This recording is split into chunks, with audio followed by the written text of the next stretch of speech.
you have the vision. You are sure that if other people could see your vision, they would be amazed. But here's the issue. They aren't going to see your vision unless you do the work. Unless you type those words, write that code, unless you do the work, the world will never see your vision. And the only way to bring it to life is to work.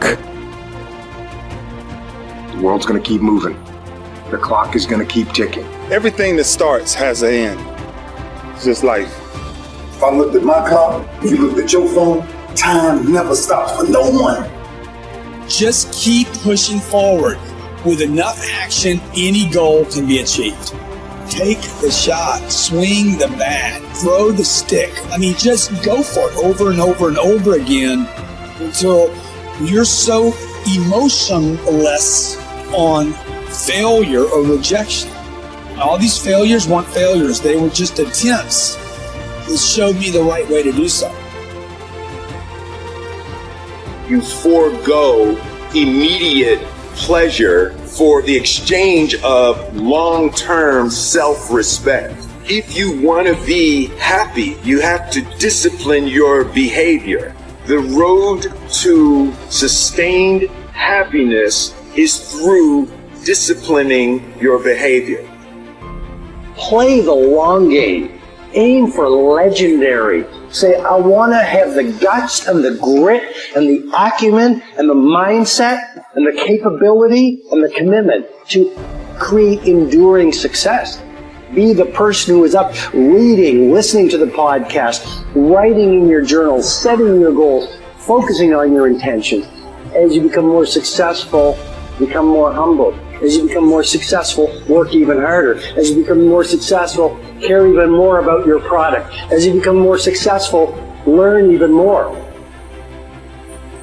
Don't try. Do. Forget about trying. Forget about making an attempt. Forget about testing it out. Although you may not end up in the profession or in the area that you're starting out, you don't want to go halfway. You don't want to just dip your toe in. You want to jump in hard. Do not try, do. Go hard. It requires a tremendous amount of courage to say, I'm going to give this thing a chance. I'm going to give it my all. And if it doesn't work out, that's okay. But I know that I tried my best. Legends don't settle for being a winner. They strive to be complete domination. Legendary. If you really truly dominate, people are going to see it. They're going to be drawn to you. They will remember your fucking name, because by dominating your life, you will make a profound impact on all of the lives around you. Just winning is not enough, but dominating people who are winning, that's something that'll leave you a fucking legacy.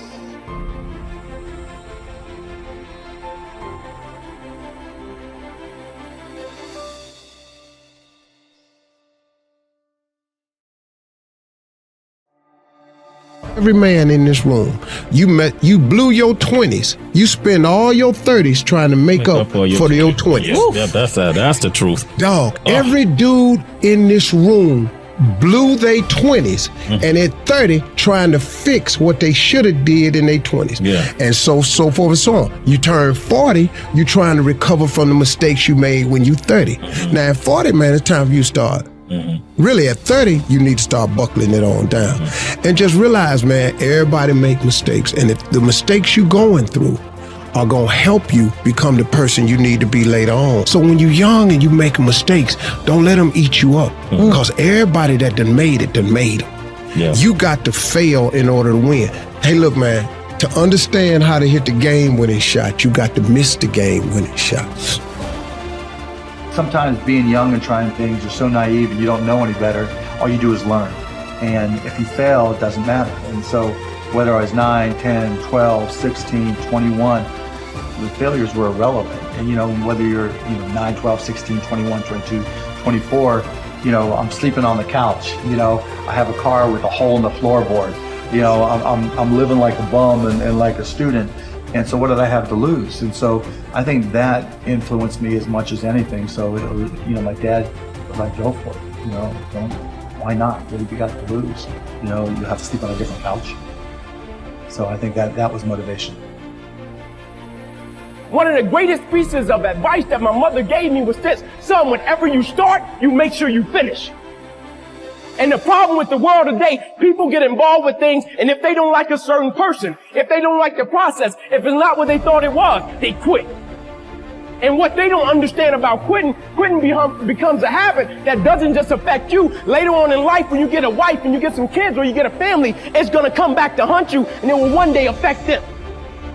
That is why I tell you the process is more important than the product. It's not even about the outcome for me. It's about, can you take pride in what you do as an individual, and every night when you look in the mirror, knowing that you gave everything you had to it.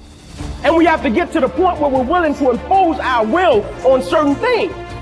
Impose your will on it. My life totally changed. And they gave me an opportunity to stop. And most people, when you give them an opportunity to stop while they're chasing something, they take advantage of it because they feel as if, man, why did this have to happen to me? I felt as if, why not me? This is the perfect opportunity to use this to be a blessing to somebody else. And you know what? It's not even about me to be truthful. It's not even about me. Now it's about repaying the people that invested in me and saw something in me when I couldn't see it in myself. At a certain point in life, it can't just be about you. And the moment that we understand that, and every day we wake up, we understand that life is a blessing and life is a gift. And if you were to check out today, how would you want to be remembered? It's bigger than you. The body is very important, but the mind is more important than the body. We have to visualize what that body ought to look like in order to make it win, because that's what creates then the will that you need to go to the gym every day. The will that makes you go into the 4 reps, the will that makes you go beyond and you do your 500-pound reps in the squats and you can't do another rep and your body is shaking. It's the will that makes you go one more time down and struggle up one more time. And so it's all of this, so the mental aspect that motivates you and that makes the difference between you being in the gym full of joy and looking forward to doing that extra rep and looking forward to doing those extra 100 reps in the sit-ups and working past the pain barriers. That all is the mind. That's not the body. So this is why I think the body is very important, but the mind is more important than the body. Attitude has been called the most important word in any language in the world, because it's our attitude toward our world, toward all the people in it, that will determine the world's attitude and all the people's attitude toward us. It's a simple thing. Most of us know it, but we tend to forget it. People will react to us according to our attitude. And our attitude is the greatest gift we can be given. You know, the little creatures of the world were given a wonderful gift by Mother Nature called protective coloring, in which they can blend into the background without being seen. But man was not given this great gift, because man was given an incalculably greater one. Only man has the godlike power to make his surroundings change to fit him, because his environment will change as he changes. A man's environment is a merciless mirror of him as a human being. And if he thinks his environment can stand a little improvement, all he has to do is improve, and his environment will improve to reflect the changing man. We have to deal in things that we're capable of understanding. And then, once we're over that filter, we have to have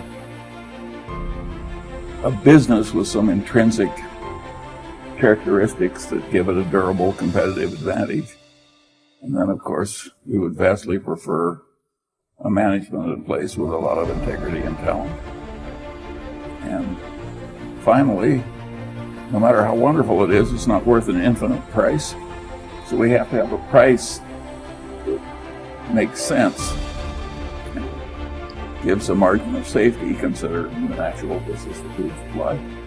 It's a very simple set of ideas. And the reason that our ideas have not spread faster is they're too simple. The professional classes can't justify their existence if that's all they have to say.